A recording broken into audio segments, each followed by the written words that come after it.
Tim, good to see you this morning. How can Apple at this point even game out when it's ready to start getting fully back into business? I mean, right now they're opening some stores with limited hours. What good does that do?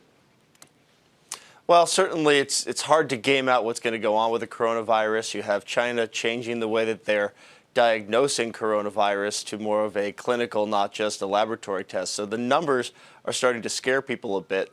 But if you think about how large China is and how localized this outbreak is to a specific province, it does make sense to begin opening stores in other areas where commerce is starting again. People will begin to leave their homes. They will need phones.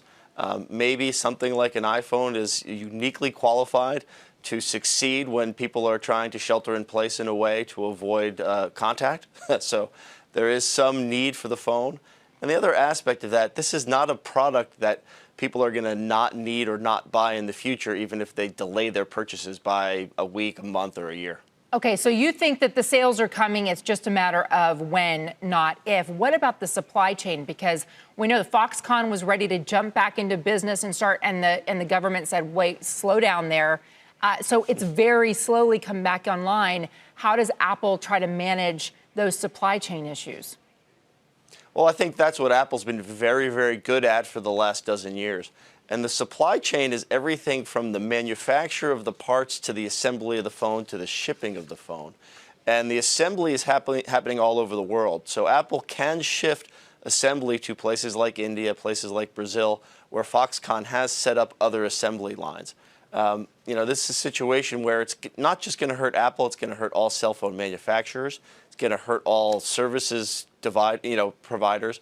And it's going to hurt also the wearables. So I think Apple's pretty good at moving their supply chain around. It may cause, some disruptions, whether they have the right parts or not. But over the long haul, that's what Apple's really good at. Citi sent out a note earlier this month saying that each week of no sales in China is about $850 million, a reduction of about 1.3%.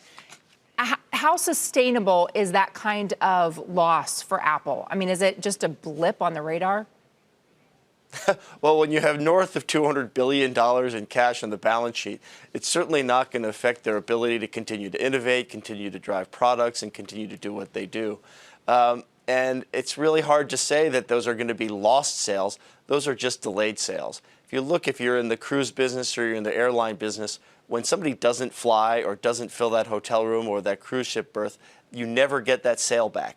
When somebody delays the purchase of their iPhone to next month, you still get that iPhone sale. So tell me how you're thinking about top-line results for the quarter ahead and how it influences your thinking about Apple shares right now.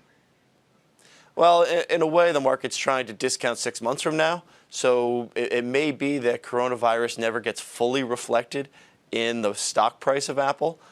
Certainly, if you look at China business as a whole, if you think that you're going to get nothing out of China, you can see maybe a 10% top line reduction. That is not the end of the world for a balance sheet like Apple. And as I said before, I really think it's just going to be a delay in demand, not a destruction of demand.